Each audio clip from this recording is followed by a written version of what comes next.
It is, what day is today? December 30th. It is episode 3. I haven't been filming the last couple of days because honestly I've just been a little stressed out. It's hard to get some work done when you're trying to film all the time, but right now I'm just getting some wiring done. The boys are going to be joining me here in a sec, and it's kind of like the final push day. This is our last day of work before we try and get it outside and get it on the truck. There's still quite a bit to do. I am currently wiring our electrical panels, so once it's all done, it's super exciting once you get to turn on your lights, but we're not there yet, and yeah, one big day, so hope you enjoy the episode 3. This is the wood stove area. Alright, so as I mentioned, I did not film for a few days because I was too busy working, but the main stuff that I did was insulate the whole inside. We did a few small paneling things with 1/4-inch plywood, as well as set up this wood stove area. And our main focus before getting the camper on the truck was to finish installing the wood stove, finish building my kitchen area, and finishing up the bed. This little circular thing inside the chimney is called the damper, and that just helps choke down the fire for when you go to bed, and honestly it's been really nice.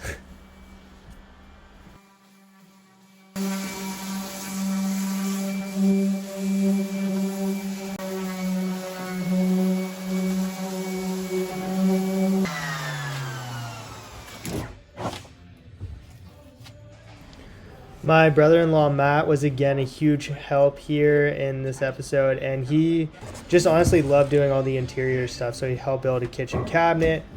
We made a really fun movable table and also part-time spare bed. And yeah, he just helped a lot with the interior stuff here.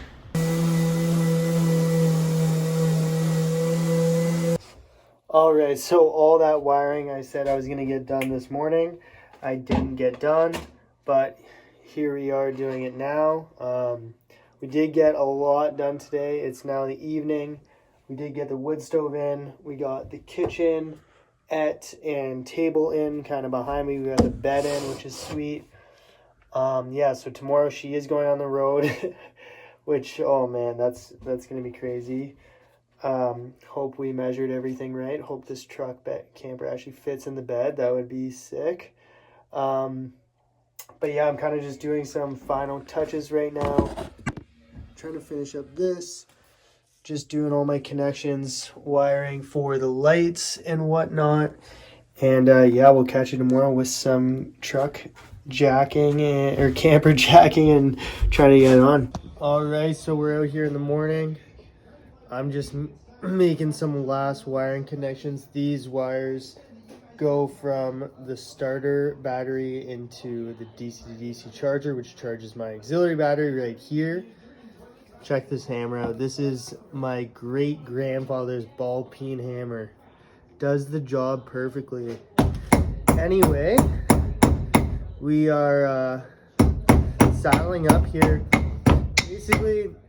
basically all this morning. We're just doing some last final touches, getting the truck camper ready so that we can pop her on the truck this afternoon. Alright, so cables come from the truck into here, out through the fuse, and this is all going to get connected to our battery, which we'll put on once the baby's on the truck. Time to get saddled up.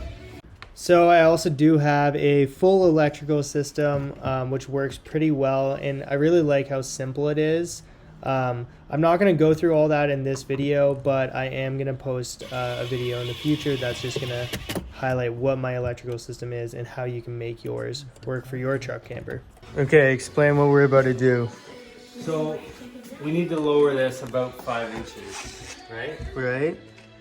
But we don't have a pin anywhere. So once it's on the jacks, it has to go down all the way to the cart. Right. Unless we can block it partway down, Right. and then reposition the jacks and then lower it again. Alright. Alright, so we're about to drop it down on the dolly. Then we'll wheel it out the garage door and put her up on the jack. I mean the truck. I'm coming down now a little bit. Are you moving? Yep. It's moving slowly? Yep. Okay, let it keep coming slowly.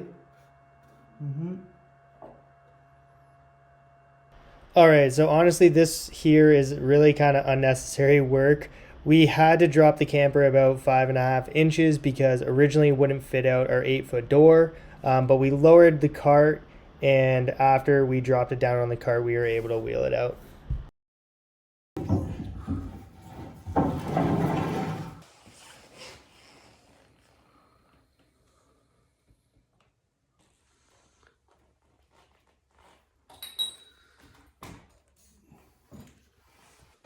So the door is 8 foot. We gotta get this through. This is the trick. Here. What's the height? 7'3". Wow. We got 3 inches to spare. All right, so we got her back on the dolly now. We dropped it 5.5 inches. We have 3 inches clearance between the roof and the garage door over there. So gonna eat some lunch, spin this around backwards and get her out back on the truck. I mean, on the truck, first time ever. Scary day. So here we're just kind of moving the camper around. I just kind of like this shot. But what I was going to say just quick is if you are looking to build your own truck camper, I would highly, highly recommend building on some sort of cart or wheels or dolly of some sort, because moving it around just made things a dream. And it really is the best way if you're making it, whether it's indoors or outdoors. Yeah, I'm just watching corners here, so turn it because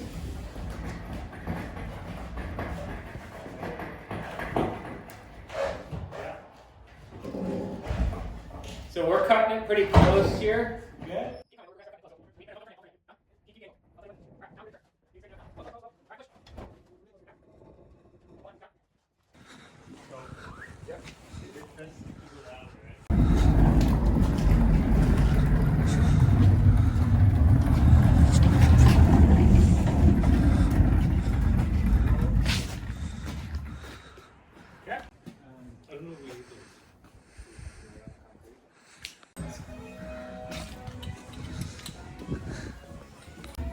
All right, so camper jacks are actually really expensive. So we got our little own DIY system going up right now.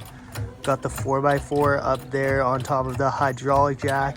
And we're using these big jack posts strapped in with lag bolts and U-bars. And we're just going one side at a time. So let's get this going.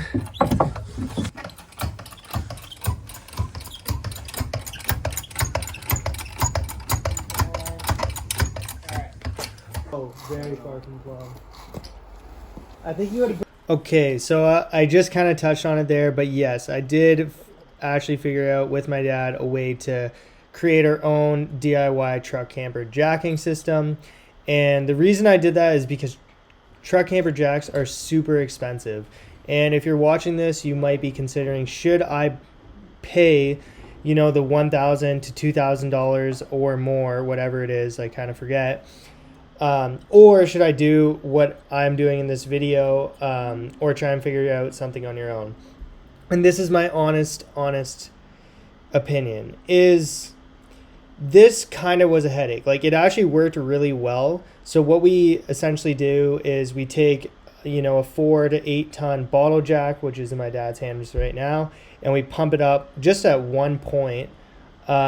And then we have these jack posts on all 4 corners. These jack posts are just from Home Depot, and we would jack it up about 3 inches because that's where the holes are. And then we would move the pin, and we would put the pin back in, and then we would let go of the jack. We would bring it back down a little bit so we could take the 4x4 out, and then the weight of the camper would sit on the jack posts again.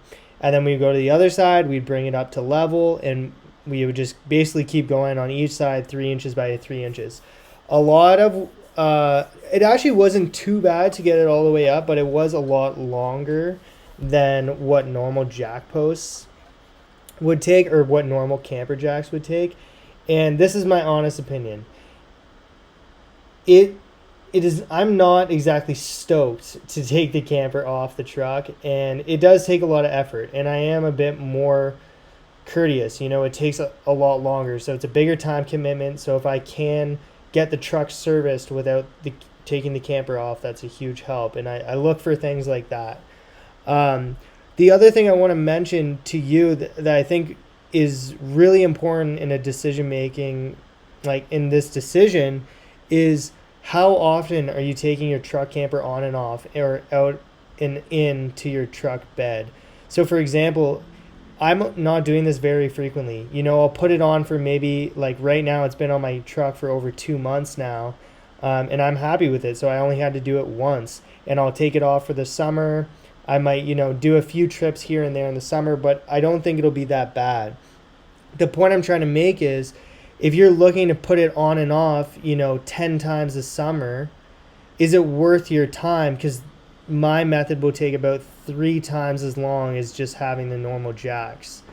That being said, that's totally up to you. You know, you got to make your own decision with the information I gave you.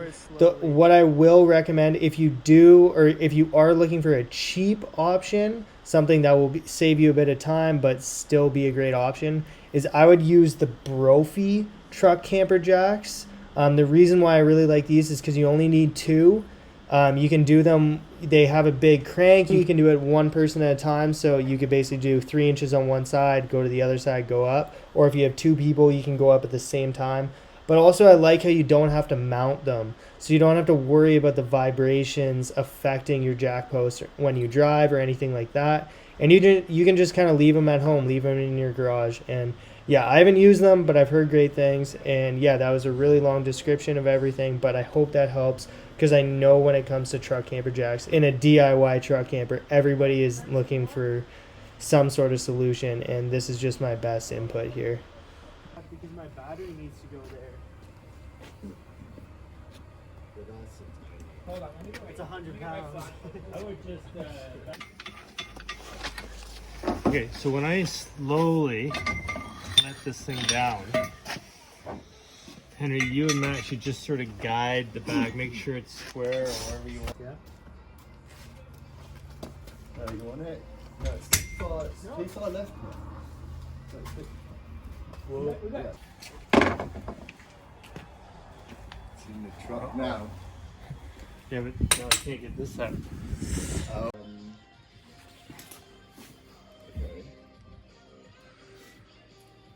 Okay. Get that jack out. Is that? Oh, that's it. Wait for this one to be in. Oh, it's in.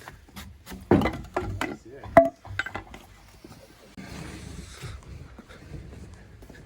would say that's probably about what I would. Baby's in the bed, squatting deep. All right, so after the truck camper jacks, the next big question for DIYers is, how do you tie it down to your truck bed? I know there's, you know, a lot of controversy out there about tying your truck down to the inside of your bed, as opposably you can rip out the D-rings out of your bed. But this is what I'm going with, because again, this is kind of a cheaper rig, and I don't exactly have the money to get like full-on belly bars, which probably would be the best way. So I do use turnbuckles for my camper, and what I will say right away is the ones that are on an angle definitely perform better, but they are definitely not the best solution, and I'm actually switching to a chain which has a spring in them, and I'll drop a little video below in the description of a good solution that I found online.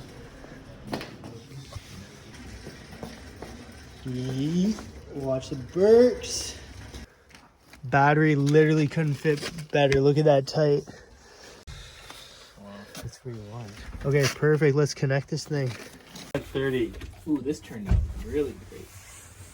Yeah.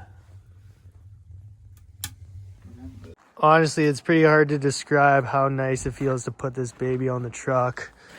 Got the fire roasting inside.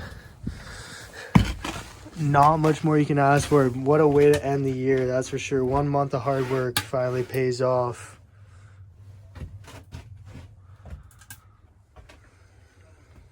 Well, she's upright still. She's still upright on the buggy. Going for the first test drive, see if she goes 100. All right, wow. So it does feel pretty crazy, but at this point, the truck camper, the shell at least, is complete, and there was a lot more finalizing touches, like just some varnishing and some interior paneling that needed to be done.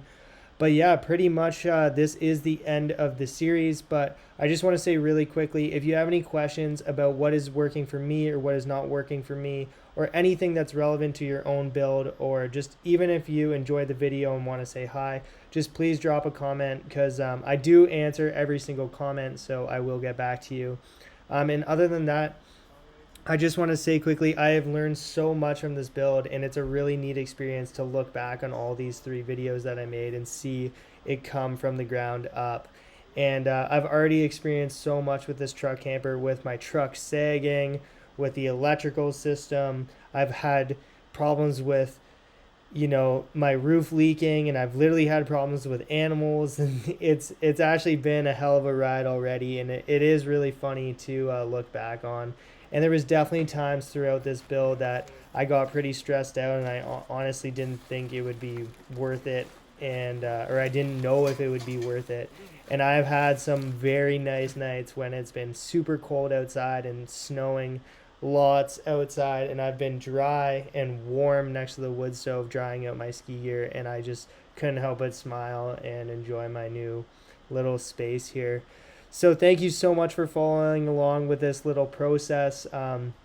Again, I am just really making this series just to share with everyone about what has worked for me, and just to give anybody out there some ideas. So if you have any questions, just drop a comment. And thank you so much for following along with everything. And I will be posting more, a full walkthrough, some of the things that I like and don't like, my experience with airbags or leveling out your truck, and more. So yeah, stay tuned for some future videos. And other than that, have an awesome day. So we're right about to leave. We're just packing up some last things here, and shop looks a little different. Here's the remnants of the Dolly. That's where it all began. First day on this bad boy. And yeah, we're right about to hit the road.